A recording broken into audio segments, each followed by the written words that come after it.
Hello and welcome to achievers 5 dear learners of IGNOU MS psychology first year के students के लिए MPC 004 यानी advanced social psychology की updated playlist आपके सामने अब शुरू होने वाली है।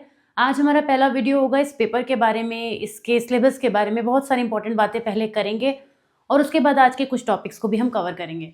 तो जो एडवांस्ड सोशल साइकोलॉजी का पेपर है, एग्जामिनेशन के पॉइंट ऑफ व्यू से देखें तो बहुत ईजी आता है। सोशल साइकोलॉजी में बहुत सारी थ्योरीज हैं जो आपको पढ़नी ज़रूरी हैं। वही कुछ थ्योरीज हैं जो आपको अनफेमिलियर लग सकती हैं अगर आपने प्रिपरेशन अच्छी नहीं की है।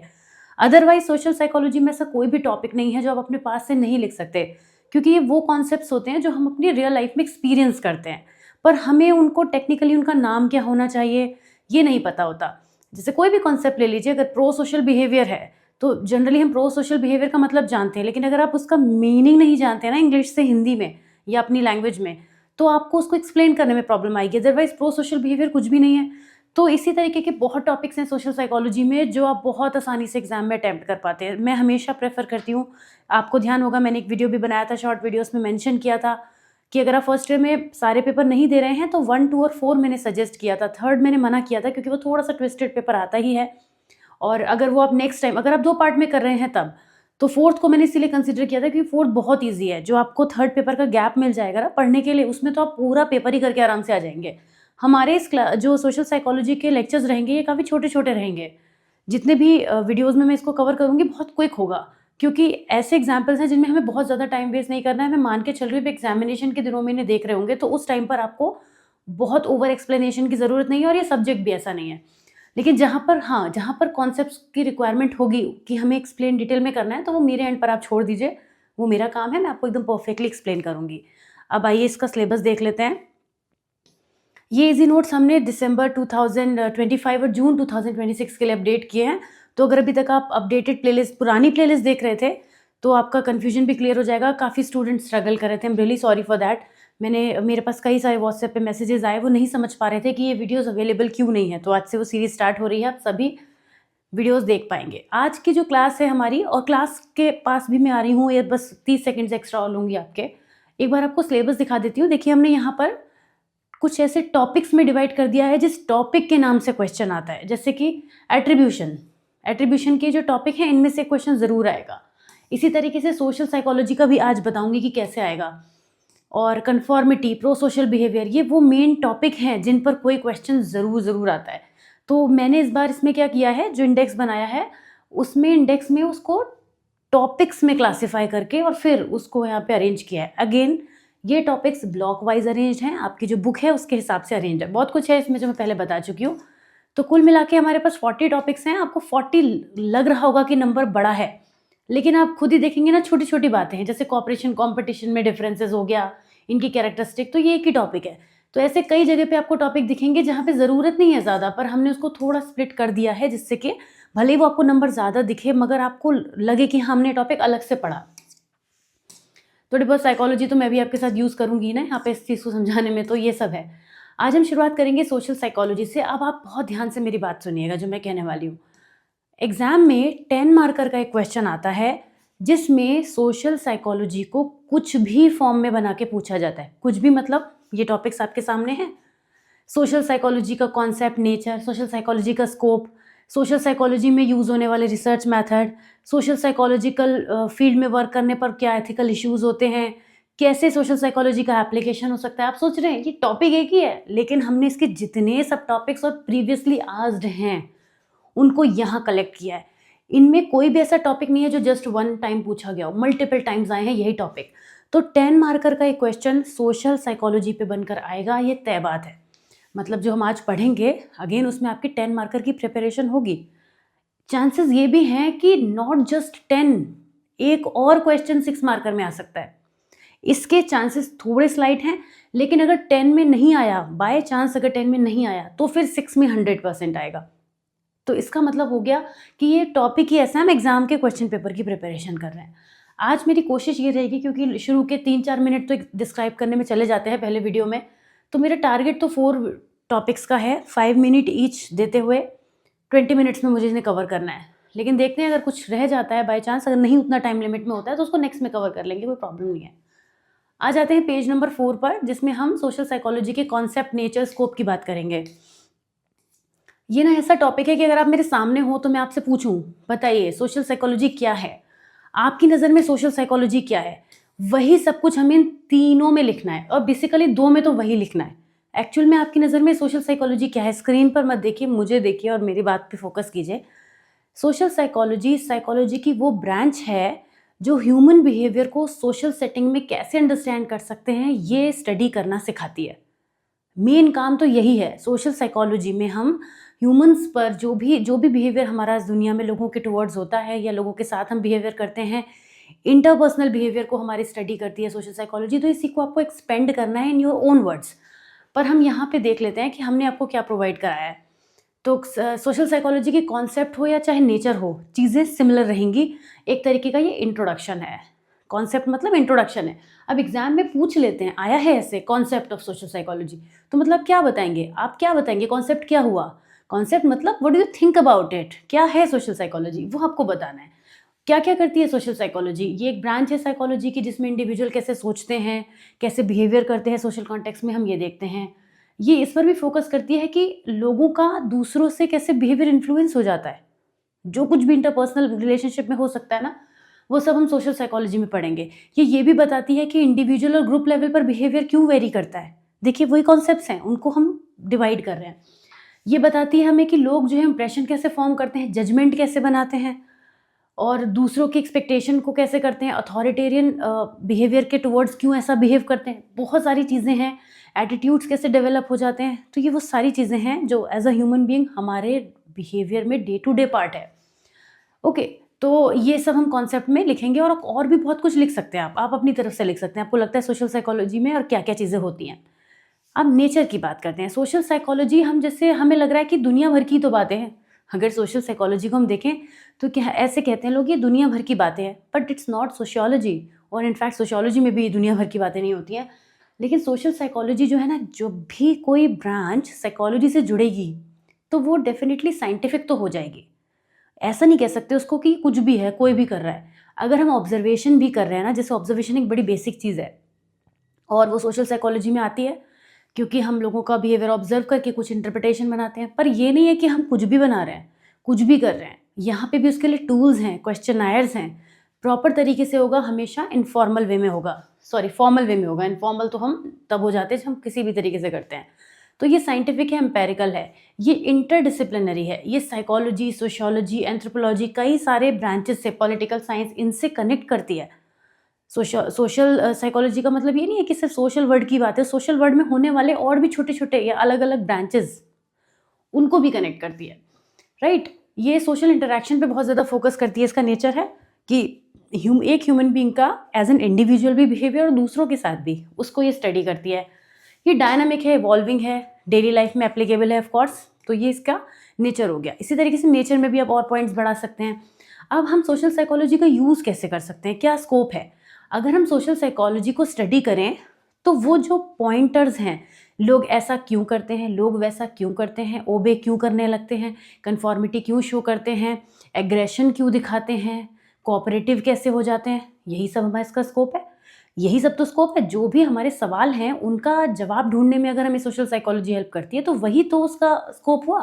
तो हम यही सब लिखेंगे कि ये सोशल परसेप्शन, कॉग्निशन को रिकॉग्नाइज करने में हेल्प करती है, एटीट्यूड, परसुएशन को अंडरस्टैंड करने में हेल्प करती है, कन्फॉर्मिटी, कंप्लायंस, ओबीडियंस, ये सब हेल्प करती है हमें अंडरस्टैंड करने में, हमारी social identity, self concept build करने में हेल्प करती है। ये कुछ इसके पॉइंटर्स हो गए सोशल स्कोप के बारे में जब हम बात करते हैं। इसके अलावा prejudice, discrimination, interpersonal relationship, group behaviour. अच्छा, एक इंटरेस्टिंग बात बताती हूँ, मैं सिर्फ बोलती जा रही हूँ यहाँ पे तो आपको कनेक्ट करती हूँ। अभी जो टर्मिनोलॉजीज आपको सुन के लग रहा है कि यार ये तो डिस्क्राइब होनी चाहिए, ये क्या है प्रिजुडिस, डिस्क्रिमिनेशन, इंटरपर्सनल रिलेशनशिप। जब आप धीरे धीरे मेरे साथ इसी सिलेबस में आगे चलेंगे और ये वर्ड्स ऐसे ज़ुबान पर होंगे ना आपके, तो जब आप स्कोप लिख रहे होंगे ना तो ये आपको एक बहुत बेसिक बात लगेगी।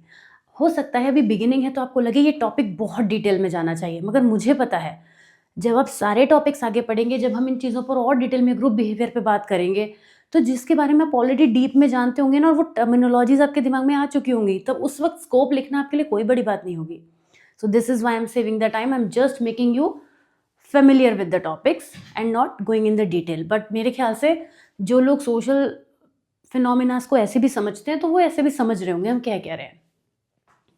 तो कुल मिला के अगर हम कहें तो सोशल साइकोलॉजी एक क्रिटिकल रोल प्ले करती है ह्यूमन बिहेवियर को सोशल वर्ल्ड में अंडरस्टैंड करने में। ये हम रीड करेंगे और एक समरी के साथ में इस बात को ख़त्म करेंगे। नेक्स्ट टॉपिक की तरफ आते हैं, रिसर्च मैथड्स इन सोशल साइकोलॉजी। ये टॉपिक 5th पेपर से काफ़ी रिलेट करता है। उसका रीज़न है, वैसे तो रिसर्च मैथड्स को पढ़ने के लिए मैंने आपको पहले प्लेलिस्ट में कभी शायद बताया हो, नहीं बताया तो फिर से बता देती हूँ। क्लास 11th का जो चैप्टर नंबर 2 है, that is methods of enquiry in psychology. ये सब्जेक्ट का नाम है, ये चैप्टर का नाम है, सॉरी। क्लास 11 का चैप्टर नंबर 2 है, methods of enquiry in psychology. वहाँ हमें ये समझ में आता है कि कौन कौन से मैथड्स होते हैं, और वो मैथड्स ना जनरल हैं। आप सोशल साइकोलॉजी में पढ़ेंगे या कॉग्निटिव साइकोलॉजी में पढ़ेंगे, उनको यूज़ करने का एक मेथड बदल जाता है, बाकी वो चीज़ें वही रहती हैं। मतलब आप कॉग्निटिव साइकोलॉजी में भी ऑब्जर्वेशन यूज़ करेंगे कहीं पर, सोशल साइकोलॉजी में भी करेंगे। ऐसे मैं एक एग्जाम्पल, अभी एक ही नाम इसलिए ले रही हूँ, आपको कंफ्यूज नहीं करना चाहती। तो हम बहुत सारे ऐसे मेथड्स हैं, जैसे एक्सपेरिमेंटल हो गया, लिखा हुआ है आपके सामने लैबोरेटरी मेथड, ये सब मेथड सोशल साइकोलॉजी में भी यूज़ करते हैं। और अच्छा, पता है, लगता नहीं है, सोशल साइकोलॉजी का नाम लेते हैं तो कई मेथड को देख के लगता है इसमें कैसे यूज़ होते होंगे, मगर होते हैं, प्रॉपर तरीके से होते हैं। सोशल साइकोलॉजी में तो इतनी रिसर्च होती है और इतना इंटरेस्टिंग ये सब्जेक्ट है कि आपको और किसी टॉपिक पे इतनी रिसर्च नहीं मिलेंगी प्रेजेंट टाइम में, क्योंकि ह्यूमन का बिहेवियर ना समय के साथ इतना डिफ़िकल्ट और डिफरेंट होता जा रहा है कि उसको स्टडी करने की ज़रूरत है। अगर आप अपने से बड़े किसी फैमिली मेम्बर से, या आप में ही कोई ऐसे होंगे जो अगर 50+ हैं और वीडियो को देख रहे हैं, तो आप ये चीज़ समझेंगे इस बात को। हालांकि मैं आपसे उस पॉइंट पर छोटी हूँ, लेकिन फिर भी मैंने भी वो एक टाइम फेज देखा है जब लोगों के बिहेवियर में इतना कॉम्प्लिकेशन फील नहीं होता था, मगर आज के टाइम में लोगों को अंडरस्टैंड करना बड़ा डिफ़िकल्ट होता जा रहा है। वो कह क्या रहे हैं, उनके मन में क्या चल रहा है, इतना ज़्यादा डाउट रहता है, इतना ज़्यादा क्लैरिटी नहीं होती है वहाँ पे। जबकि पहले ऐसा नहीं होता था, लोग जो बात कहते थे वही बात का मतलब भी होता था, उतना डिग आउट करने की ज़रूरत नहीं पड़ती थी। मगर समय के साथ ह्यूमन का बिहेवियर बदल रहा है, तो डिफरेंट रिसर्चेस से ये जानने की कोशिश की जाती है कि किसी भी दुनिया में इतनी चीज़ें क्यों हो रही हैं, कैसे हो रही हैं। तो ये एक ऐसी फील्ड है जिसमें बहुत रिसर्चेस होती हैं, और ये रिसर्चेस कभी नहीं रुकने वाली, कभी भी नहीं, क्योंकि दुनिया चलती रहेगी और लोग अपना फ्लेवर बदलते रहेंगे, तो ये चीज़ें होती रहेंगी। हम करते क्या हैं इसमें, ह्यूमन बिहेवियर को अंडरस्टैंड करने के लिए सोशल कॉन्टेक्स्ट में researcher use a range of methods that allow them to systematically observe, measure and analyse social phenomena. इन मेथड्स की हेल्प से हमें ये पता चलता है कि जो हमारे कंक्लूजन्स निकले हैं वो वैलिड हैं, रिलायबल हैं, रेप्लिकेबल हैं। जैसे अगर हमने मान लीजिए एक 50 लोगों के ऊपर कोई एक्सपेरिमेंट किया, ट्राई करके देखा, तो फिर ये जनरलाइजेशन करना कि वो बाकी लोगों पर भी करता होगा, एक डिफ़िकल्ट प्रोसेस है, क्योंकि कल्चर टू कल्चर चीज़ें बदल जाती हैं। सोशल साइकोलॉजी अगर रिसर्च के बारे में देखें तो मैंने कहा ना, नेवर एंडिंग टॉपिक है, लेकिन साथ ही साथ ये भी है कि चीज़ें बदलती बड़ी जल्दी हैं। लैंग्वेज के फेज़ में बदल जाएंगी, या फिर एटमॉस्फेयर एनवायरनमेंट के फेज़ में बदल जाएंगी, और भी बहुत सारे रिलीजन के फेस में बदल जाएंगी। आप देखिए कितने सारे ऐसे पॉइंट्स हो सकते हैं जहाँ पे आपको लग रहा है कि हम ये स्टडी कर रहे हैं तो हमने इतने बड़े सैम्पल पे तो कर लिया, तो इसको हम जनरलाइज करा सकते हैं। बहुत मुश्किल होता है, उसका जनरलाइजेशन होना बहुत मुश्किल होता है। जैसे ना हमने एक सैम्पल के लिए कोई चीज़ उठाई तो हम अंदाज़ा लगाते हैं ना कि बाकी चीज़ें ठीक होंगी, वैसी वाली बात है जो रिसर्च में होता है। तो यहाँ पर भी सभी मेथड्स होते हैं, और कौन सा मेथड कहाँ ज़रूरत हमें पड़ेगी वो हम यूज़ करते हैं। तो कुल मिला के इस टॉपिक में ना, ये जो मैंने कहा कि काफ़ी पूछा गया है, हमें बताना है कि रिसर्च मेथड्स कौन कौन से यूज़ होते हैं। फिर उस मेथड्स में क्या होता है वो तो सभी में एक जैसा होता है, कुछ को आप पढ़ भी चुके हैं। एक्सपेरिमेंटल मेथड में हम लैब और फील्ड की हेल्प से कर सकते हैं। कुछ टॉपिक्स ऐसे होंगे, कुछ चीज़ें ऐसी होंगी जिनमें हमें लेबोरेटरी में चीज़ों को अंडरस्टैंड करना होगा। लैब का मतलब कस्टमाइज्ड सेटिंग्स, है ना, जहाँ पे हम कॉज इफेक्ट रिलेशनशिप देख सकें। लैब का मतलब ये नहीं है कि उसे बंद कमरे में ला के टेस्ट ट्यूब में डाल देना है हमें किसी को, नहीं। लैब का मतलब हो गया कि होगा तो प्रॉपर सेटअप, लेकिन हमें उस सेटअप, वो हमारे कंट्रोल में होगा, उस एनवायरनमेंट को हमने चूज़ किया होगा। फील्ड में हम कई बार चीज़ों को बहुत ही ओपन में करते हैं तो फील्ड में हो जाती है। तो एक्सपेरिमेंटल मेथड के अंदर दो चीज़ें आ जाती हैं। कोरिलेशन मेथड में क्या होता है, हम देखते हैं कि जो भी प्रोसेस हम कर रहे हैं रिसर्च का, उसमें किसी एक वेरिएबल मतलब वो चीज़ जो वेरी होती है उसको वेरिएबल कहते हैं। मैंने बोला नहीं, 5th पेपर की चीज़ें ज़्यादा हैं यहाँ पे, लेकिन फिर भी मैं जितना रिक्वायर्ड है समझाऊंगी।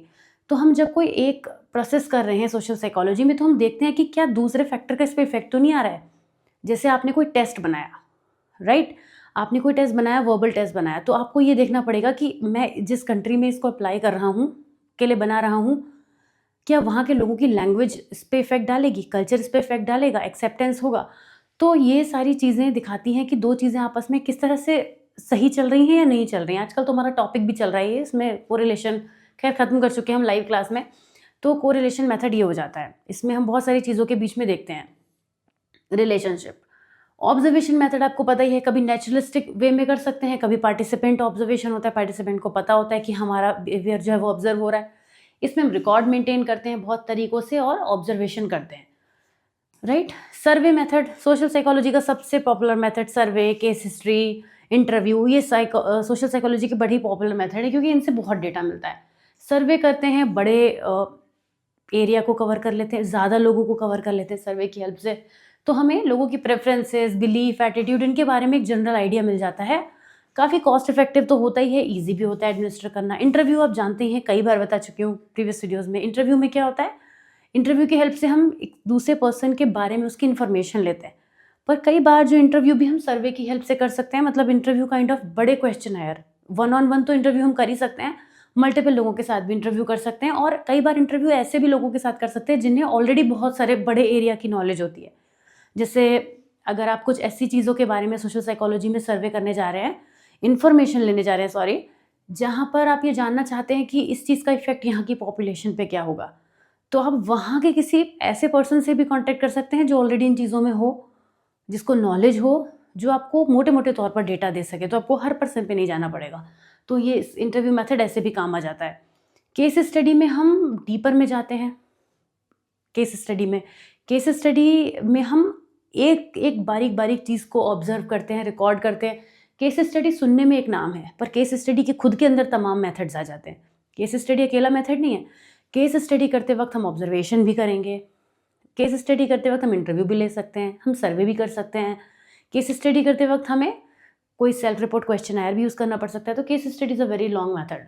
क्रॉस कल्चरल रिसर्च, हम ये भी जानने की कोशिश करते हैं कि कई बार जिन कॉन्सेप्ट्स को हम स्टडी कर रहे हैं वो अक्रॉस कल्चर कैसी चल रही हैं। हमें ये लग रहा है कि ये समस्या यहाँ की है, लेकिन क्या ये एक्चुअल में प्रॉब्लम है कहीं और जगह पर भी है, तो हम क्रॉस कल्चरल रिसर्च उसके लिए करते हैं।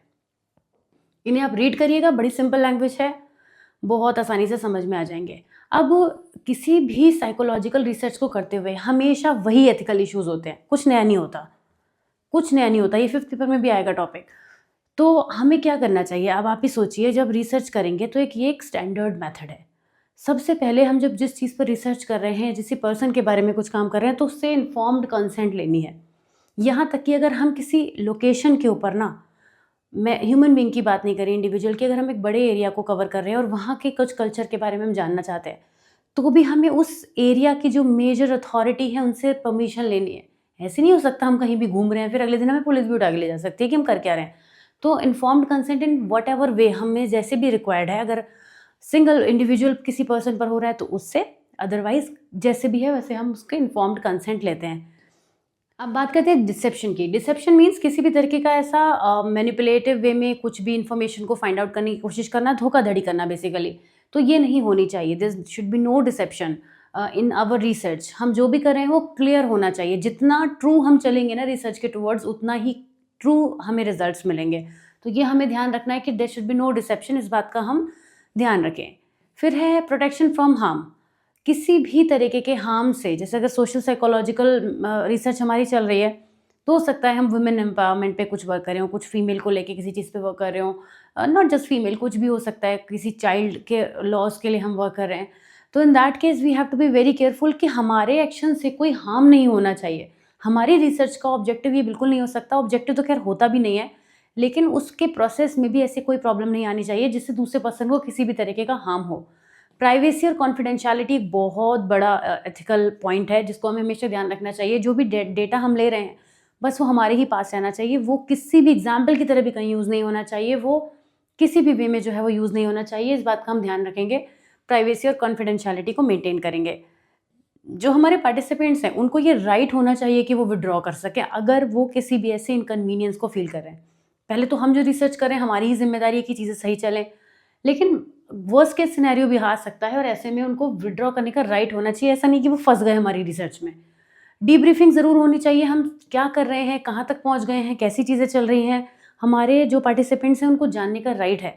तो डीब्रीफिंग चलती रहनी चाहिए, जहाँ पर भी ज़रूरत पड़े डीब्रीफिंग ज़रूर होनी चाहिए। अच्छा, इसी तरीके से हम और भी पॉइंट्स हो सकते हैं जो आपके दिमाग में कुछ आएँ तो आप मेंशन कर सकते हैं, सोशल साइकोलॉजी की रिसर्च में हमें किन चीज़ों का ध्यान रखना चाहिए। अब वेरियस फील्ड्स की बात कर लेते हैं कि सोशल साइकोलॉजी की का एप्लीकेशन हम वेरियस फील्ड्स में कैसे कर सकते हैं। तो सोशल साइकोलॉजी की ही दुनिया में जो टॉपिक्स आते हैं उनसे हम इसको एसोसिएट करेंगे। देखिए, जैसे कि पॉपुलेशन इशू, सोशल साइकोलॉजी में अगर हम देखें तो बहुत सारे ऐसे पॉइंट्स हैं इस सोसाइटी में, हमारी दुनिया में, जिनमें हमें चेंजेस लाने की या ओवरकम करने की ज़रूरत है। जैसे लोगों का एटीट्यूड चेंज करने में, हम चाहते हैं कि लोग किसी चीज़ के बारे में अपना थॉट ऐसा बनाएं, इन्फ्लुएंस की तरह करें उनको, तो हम कर सकते हैं। कुछ सोशल नॉर्म्स या बिलीफ होते हैं जिनको लोग बहुत बुरी तरीके से जो है उस पर फिक्स हो जाते हैं, रिजिड हो जाते हैं, तो अगर हम उनको लीनियंट बनाना चाहते हैं तो हम कर सकते हैं। बिहेवियरल चेंजेस भी लाने की कोशिश कर सकते हैं, कम्युनिकेशन में वर्क करता है, और पूरे ग्रुप को इन्फ्लुएंस करने की कोशिश कर सकते हैं। ये कुछ टास्क हो गए जो कि पॉपुलेशन इशू से रिलेटेड हो गए, जो जिनमें हम सोशल साइकोलॉजी का यूज़ करते हैं, और यहाँ तो बहुत पॉइंटर्स हो सकते हैं, आप अपनी तरफ से भी बढ़ा सकते हैं। हेल्थ की बात करते हैं। हेल्थ की फील्ड में सोशल साइकोलॉजी कैसे वर्क करती है। हेल्थ की फील्ड में हेल्थ बिहेवियर मॉडल, देखिए यहाँ पे भी इन्फ्लुएंस ही करना है। जैसे अगर हम सोशल साइकोलॉजी की हेल्प से ये कोशिश करें कि लोग एक अच्छे हेल्दी लाइफस्टाइल को फॉलो करें, तो उन्हें इन्फ्लुएंस करने का ही काम होगा, तो एक अच्छी हेल्थ को वो अडॉप्ट करने की कोशिश करेंगे। कैसे स्ट्रेस और कोपिंग मेथड्स को वो यूज़ कर सकते हैं, स्ट्रेस को रिड्यूस करने के लिए कोपिंग मेथड का यूज़ करना, ये हम सोशल साइकोलॉजी की हेल्प से उनको अंडरस्टैंड करा सकते हैं। पेशेंट कंप्लायंस, जो पेशेंट होते हैं ना, उनको अंडरस्टैंड करना होगा कि वो मोटिवेटेड रहें, वो अपने अथॉरिटीज़ के टुवर्ड्स कंप्लायंस को फॉलो करें, रूल्स को फॉलो करें। डिफरेंट हेल्थ कैंपेन्स भी लगा सकते हैं हम सोशल साइकोलॉजी के अंदर, अगर हम ऐसा कुछ भी एक्टिविटी कर रहे हैं। हेल्थ की फील्ड में सोशल साइकोलॉजी इस तरह से वर्क करती है। एनवायरनमेंट की बात करें तो social psychology helps promote environmental awareness, बहुत ज़्यादा हेल्प करती है। हम सोशल साइकोलॉजी के अंदर ही प्रो एनवायरमेंटल बिहेवियर के लिए लोगों को एनकरेज कर सकते हैं। डिफरेंट सोशल इन्फ्लुएंस होते हैं, कैसे पीयर प्रेशर, नॉर्म्स, मॉडलिंग्स का यूज़ किया जाता है इको फ्रेंडली बिहेवियर के लिए, है ना। जैसे कि people are more likely to use public transport if there peers do the same, तो सोशल इन्फ्लुएंस भी हो सकता है। एनवायरनमेंट को इम्प्रूव करने का काम किया जा सकता है, चाइल्ड साइकोलॉजी में भी यूज़ हो सकता है। Risk perception and community action, risk perception का मतलब क्या हो गया कि लोग ये समझ पाएँ कि कौन सी चीज़ उनके लिए एनवायरनमेंट में ट्रिगर वाली प्रॉब्लम है या उनके लिए ठीक नहीं है, तो उनका माइंडसेट बदलने की कोशिश की जाए। और पूरी कम्युनिटी को किसी एक काम में लगा देना, पूरी कम्युनिटी को ये समझाना कि एनवायरनमेंट में क्या चीज़ इंपॉर्टेंट है, हमें किन चीज़ों पर ध्यान देना चाहिए। Social identity and collective efficacy motivate groups to change in environmental activism और डिजास्टर प्रिपेयर्डनेस, होता है ना। जैसे अगर हमारे कंट्री के प्राइम मिनिस्टर अगर स्वच्छता को लेकर उन्होंने बहुत सारे ऐसी चीज़ों को पहले बिगिन किया, तो लोगों में, बड़े लोग ग्रुप में ये चेंजेस आए, एक इंडिविजुअल में नहीं, ग्रुप्स में चेंजेस आए, लोग बहुत ज़्यादा अवेयर हो गए क्लीनलीनेस को, हाइजीन को लेकर। इस तरीके से सोशल साइकोलॉजी का यूज़ हुआ। इंडस्ट्री एंड ऑर्गेनाइजेशन में देखें तो सोशल साइकोलॉजी वहाँ भी कंट्रीब्यूट करती है, क्योंकि अपने एम्प्लॉयज़ को मोटिवेट करना वर्क के लिए, ये इसका पार्ट हो जाता है। ये सोशल साइकोलॉजी का एक कॉन्सेप्ट है ना। मोटिवेशन की थ्योरीज का यूज़ किया जाता है। डिसीजन मेकिंग, लीडरशिप, ये भी पॉइंटर्स हैं। ऑर्गेनाइजेशनल बिहेवियर कैसे चलना चाहिए कि लोगों का वर्क सेटिस्फेक्शन रहे, ये सब सोशल साइकोलॉजी में पॉइंटर्स आते हैं। ग्रुप डायनामिक्स को अंडरस्टैंड करने के लिए कि कैसे जो है वो ग्रुप बेटर वर्क करता है, जब ग्रुप को सपोर्ट मिलती है, जब ग्रुप में लोग जो हैं वो अच्छे लीडर होते हैं, तो ग्रुप भी अच्छे से वर्क करता है। और कंज्यूमर के बिहेवियर को अंडरस्टैंड करना, ये तो बहुत इंपॉर्टेंट है। मार्केटिंग तो सोशल साइकोलॉजी से ही जुड़ी है सारी, जिसको हम दिखा सकते हैं कि मार्केटिंग और एडवर्टाइजिंग स्ट्रैटेजीज जो होती हैं वो सोशल साइकोलॉजी से ही प्योरली निकलती हैं, प्योरली। और उसमें हम देखते हैं कि कैसे हम अपने कस्टमर को अपने प्रोडक्ट के टुवर्ड्स इंक्लाइन करा सकते हैं। ये सब चीज़ें समझने के लिए हम सोशल साइकोलॉजी का यूज़ करते हैं। तो सोशल साइकोलॉजी हमारी लाइफ में, डेली लाइफ में बड़े ही डीपली रूटेड है। और भी ऐसे और पॉइंटर्स हैं आप जिनको लिख सकते हैं, जिनको मेंशन कर सकते हैं कि कैसे सोशल साइकोलॉजी हेल्प करती है। नेक्स्ट जो हमारा टॉपिक है वो करेंगे हम नेक्स्ट क्लास में कवर। आज मेरी जो कोशिश थी, हाँ 5 मिनट शुरू के इंट्रोडक्शन में ज़रूर गए, उसके बाद हमने ओवरऑल एक क्विक वीडियो में, क्विक समरी में अपना वीडियो कवर किया है। मेरे ख्याल से आपको काफ़ी हेल्प मिली होगी। अब हम शुरुआत कर चुके हैं तो ये सीरीज़ भी चलती रहेगी। मिलूंगी आपसे सेकंड वीडियो में, प्रिपरेशन करते रहिए। Take very good care of yourself. See you soon. Bye bye.